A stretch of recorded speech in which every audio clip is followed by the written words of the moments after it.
Kenalkan, nama saya Margareta Selimanebun dengan NIM 64220324. Kali ini saya akan menjelaskan mengenai uji statistik Chi-square dan uji ANOVA.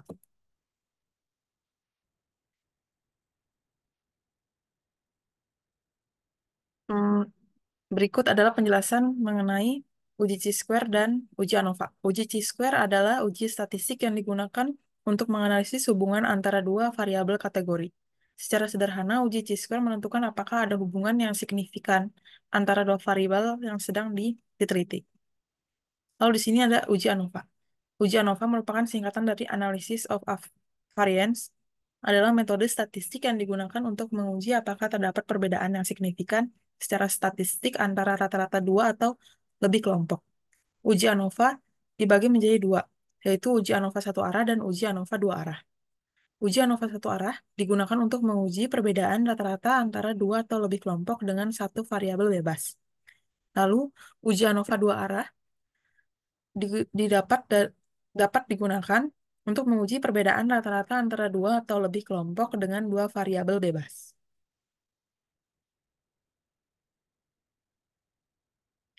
Lalu selanjutnya adalah pengujian Chi-square.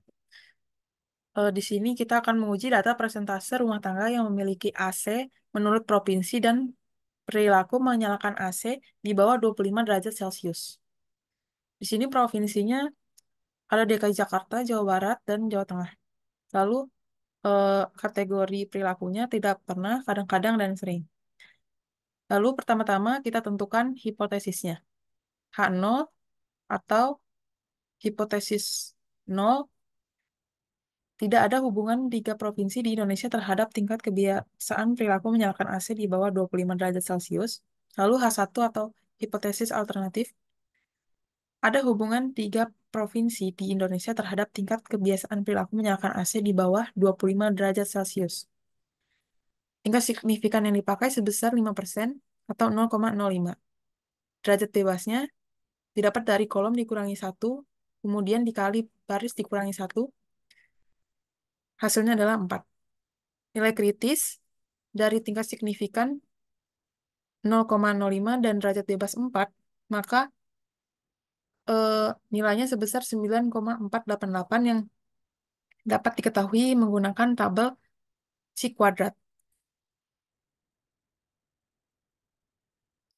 Lalu kriteria pengujian sendiri, H0 diterima jika X kuadrat hitung lebih kecil sama dengan X kuadrat label, dan H1 diterima jika X kuadrat hitung lebih besar daripada X kuadrat tabel. Di sini ada statistika hitung, ada FE11 sampai FE13, maka di sini FE11, maka baris pertama total ini, kemudian kita kali dengan total kolom, lalu dibagi oleh 300, maka hasilnya sebesar 22,1445. Eh, Lalu ada FE12, maka 99,99 dikali oleh kolom kedua yang ini, 125,24, lalu dibagi oleh 300, maka hasilnya sebagai berikut. Lalu FE13 berarti 99,99 dikali oleh kolom yang ketiga ini, 108,11, kemudian dibagi oleh 300. Sama, di sini ada FE21, maka berarti dari baris kedua yang dikali oleh kolom pertama, kemudian dibagi oleh 300, begitu seterusnya sampai FE23, berarti di sini FE2 dari kolom 2, 100 yang ini, sampai ke kolom 3 yang dikali 300. Di sini ada FE31, berarti baris ketiga 100 dikali oleh kolom 1 yang ini, totalnya baru dibagi oleh 300 sampai seterusnya hingga FE33.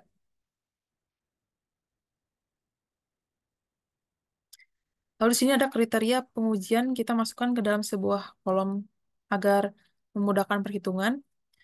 FO,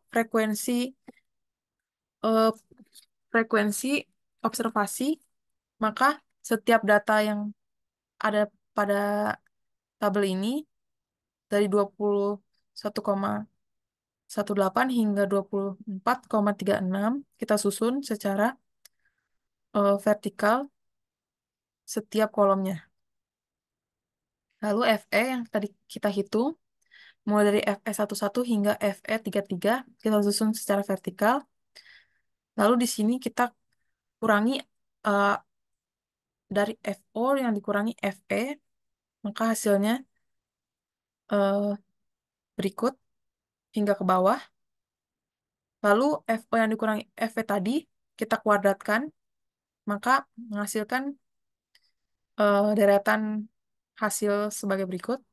Lalu FO yang dikurangi FE kuadrat baru dibagi kembali dengan FE. Maka didapat hasilnya sebagai berikut. Lalu semua hasil dari FO yang dikurangi FE kemudian dikuadratkan, lalu dibagi FE, menghasilkan total keseluruhan sebesar 1,903. Maka gambaran penerimaannya 1 1,903 lebih kecil daripada 9,488 garis kritisnya. Maka H0 diterima. Kesimpulannya, X kuadrat hitung lebih kecil sama dengan X kuadrat tabel 1,908 lebih kecil dari 9,488. Maka H0 diterima. Artinya tidak ada hubungan antara tiga provinsi di Indonesia terhadap tingkat kebiasaan perilaku menyalakan AC di bawah 25 derajat Celcius. Dengan kata lain, tingkat kebiasaan menyalakan AC di bawah 25 derajat Celcius di ketiga provinsi tersebut tidak dipengaruhi oleh faktor provinsi, tetapi ada faktor-faktor lain seperti kondisi cuaca, budaya, tingkat pendapatan yang mungkin lebih berperan dalam menentukan kebiasaan ini. Selanjutnya di sini ada uji ANOVA satu arah. Uji ANOVA satu arah datanya sebagai berikut dengan judul kepadatan serta distribusi tenaga kesehatan pada 2018. Di sini ada 6 provinsi Pulau Jawa, keseluruhan provinsi yang ada di Pulau Jawa, lalu tenaga kerjanya di sini ada dokter umum, perawat, dan bidan. Maka hipotesis nolnya, rata-rata kepadatan distribusi tiga jenis tenaga kesehatan di 6 provinsi Pulau Jawa sama, dan H1-nya, rata-rata kepadatan distribusi tiga jenis tenaga kesehatan di 6 provinsi Pulau Jawa tidak sama. Taraf nyata yang digunakan sebesar 5%, lalu derajat bebas di sini ada V1 sama dengan kolom dikurangi 1, kolomnya 3, lalu dikurangi 1 menjadi 2. Lalu F2, kolom dibagi baris dikurangi 1, didapat hasilnya sebesar 15. Lalu daerah kritis eh, dapat diketahui dari tabel F. Em, di sini taraf nyatanya 0,05, 2, dan 15. Di sini 2 itu berarti kolom dan 15 di sini baris. Maka nilainya sebesar 3,68 lewat tabel F. Lalu kriteria pengujiannya H0 diterima jika F hitung lebih kecil sama dengan F tabel dan H1 diterima jika F hitung lebih besar daripada F tabel. Nilai hitung sendiri di nilai hitung sendiri kita dapat menghitungnya mencari JKT, JKK, dan JKG. JKT kita dapat dari JKT atau jumlah kuadrat total kita dapat dari eh, setiap data yang ada di sini kita kuadratkan lalu kita tambah. Jadi 10 kuadrat ditambah 118 kuadrat terus sampai 22, lanjut pada kolom selanjutnya 56 kuadrat ditambah 300 120 kuadrat, lanjut sampai ke bawah, kemudian lanjut lagi sampai kolom ketiga, lalu sampai 64 kuadrat. Kemudian kita kurang dengan 159 kuadrat dibagi oleh 18. 18 di sini adalah banyaknya frekuensi observasi. Di sini 100 1509 ini didapat dari total keseluruhan dari total setiap kolom ya. Maka di sini JKT-nya didapat sebesar 112.644,5. Lalu kemudian ada JKK. JKK di sini adalah jumlah kuadrat kolom. Jumlah kuadrat kolom berarti dapat dari 229 kuadrat dibagi 6 ditambah 928 kuadrat, kemudian dibagi 6 ditambah 352 kuadrat dibagi 6 lalu dikurang dengan 100.509 kuadrat dibagi 18. Maka hasilnya 46.417. Lalu di sini JKG atau jumlah kuadrat Galat didapat dari JKT yang dikurangi JKK. Maka hasilnya sebesar 66.227,5.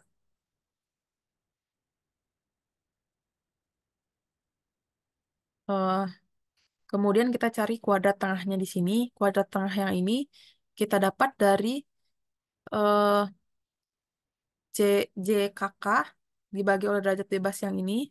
Maka hasilnya sebesar 23.208,5. Lalu kuadrat tengah yang ini didapat dari CKG yang dibagi oleh 15 ini. Hasilnya sebagai berikut. Lalu di sini ada F hitung. F hitung di sini kita dapat dari 23.208,5 dibagi oleh 4.415 yang ini, maka dihasilkan sebesar, maka hasilnya sebesar 5,256. Eh, atau kita buatkan menjadi 5,26, hasilnya lebih besar daripada da daerah kritis yang ini, 3,58. Maka letaknya ada di penerimaan H1. Dapat disimpulkan, F hitung lebih besar daripada F tabel 5,26 lebih besar daripada 3,68. Maka H1 diterima. Artinya rata-rata kepadatan distribusi tiga jenis tenaga kesehatan di 6 provinsi Pulau Jawa tidak sama. Hal ini dapat mengindikasikan bahwa terdapat ketidakseimbangan dalam distribusi tenaga kesehatan di wilayah yang diteliti. Perlu dilakukan upaya untuk menyeimbangkan distribusi tenaga kesehatan di wilayah yang diteliti. Selanjutnya di sini ada uji ANOVA dua arah. Kita menggunakan data rata-rata harga beras bulanan di tingkat penggilingan menurut kualitas pada 2024. Kualitas beras di sini ada premium, medium, dan pecah. Rata-ratanya di rata-rata rata-rata harga beras bulanan di tingkat penggilingan di sini dari bulan Februari hingga bulan Maret. Untuk uji ANOVA dua arah sendiri, hipotesisnya menggunakan dua, yaitu kolom dan baris. Untuk kolom, H0 tidak ada perbedaan yang nyata antara rata-rata hitung dari rata-rata harga beras bulanan di tingkat penggilingan, dan H1-nya ada perbedaan yang nyata antara rata-rata hitung dan rata-rata harga beras bulanan di tingkat penggilingan. Lalu di sini ada hipotesis baris.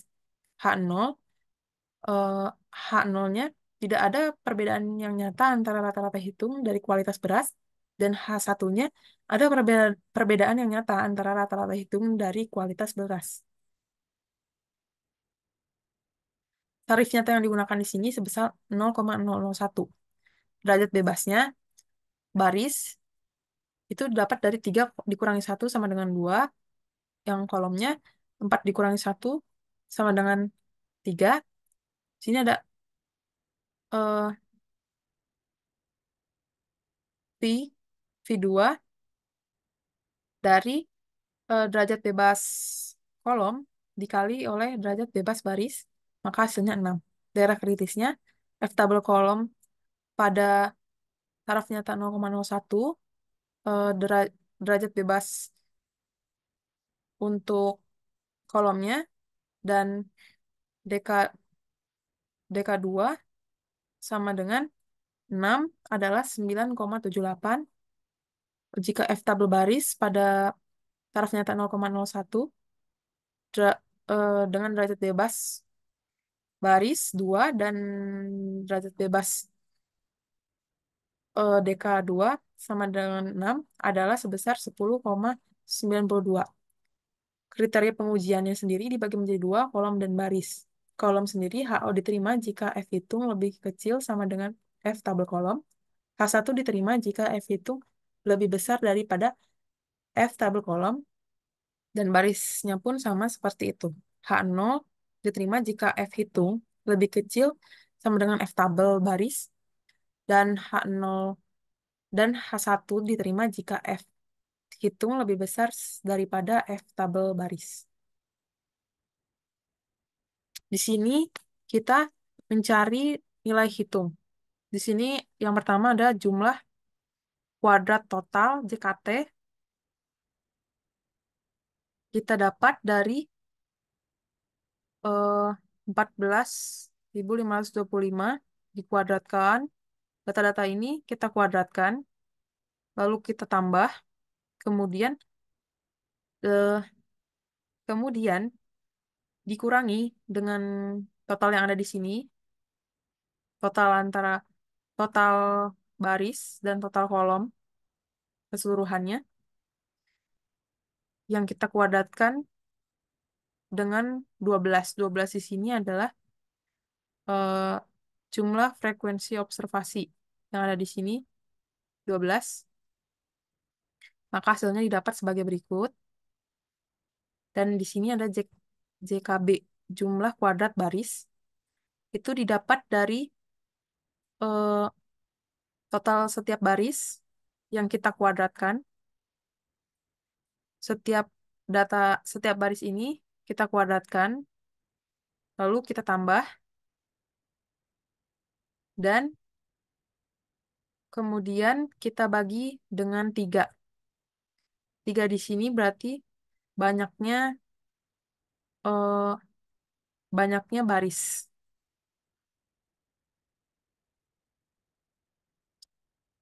Oh, maaf, dibagi dengan 4, banyaknya kolom. Lalu dikurang dengan 159.162 kuadrat yang dibagi dengan 12 tadi. Maka hasilnya didapat sebagai berikut, dan JKK berarti jumlah kuadrat kolom, maka 42.294 dikuadratkan, ini juga dikuadratkan, ditambah dengan 41.459 kuadrat, terus hingga sampai ke 36.771, kemudian dibagi dengan 3. 3 di sini banyaknya baris. Lalu dikurang dengan 159.162 kuadrat dibagi dengan 12. Maka hasilnya didapat sebagai berikut. Lalu JKG kita dapat dari JKT dikurangi JKK, lalu dikurangi JKB. Maka hasilnya sebagai berikut. Dan di sini kita mencari kuadrat tengah baris atau KTB. KTB didapat dari JKB dibagi baris dikurangi 1, maka hasilnya sebagai berikut. Dan kuadrat tengah kolom atau KTK didapat dari JKK dibagi kolom dikurangi 1, hasilnya sebagai berikut. Dan KTG, kuadrat tengah galat, didapat dari JKG dibagi dengan baris dikurangi 1, lalu dikali dengan kolom dikurangi 1, maka hasilnya sebagai berikut.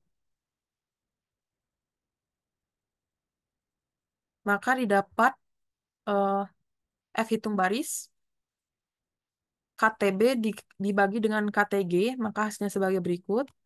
Dan di sini ada F hitung kolom. Didapat dari KTK dibagi KTG, hasilnya sebagai berikut.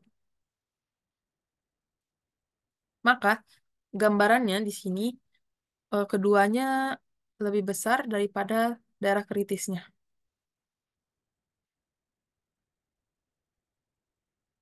Kesimpulannya, F hitung lebih besar daripada F tabel kolom, sama dengan 56,13 lebih besar daripada 9,78. F hitung lebih besar daripada F tabel baris, sama dengan 39,96 lebih besar daripada 10,92. Maka baik kolom dan baris diterima H1. Karena F hitung ada di daerah penerimaan, sehingga dapat disimpulkan ada perbedaan yang nyata antara rata-rata hitung dari rata-rata harga beras bulanan di tingkat penggilingan, dan ada perbedaan yang nyata antara rata-rata hitung dari kualitas beras. Ini berarti bahwa rata-rata beras bulanan di tingkat penggilingan berbeda secara signifikan antara bulan Februari hingga Mei, dan rata-rata harga beras bulanan di tingkat penggilingan berbeda secara signifikan antara kualitas beras premium, medium, dan pecah. Sekian penjelasan dari saya. Terima kasih.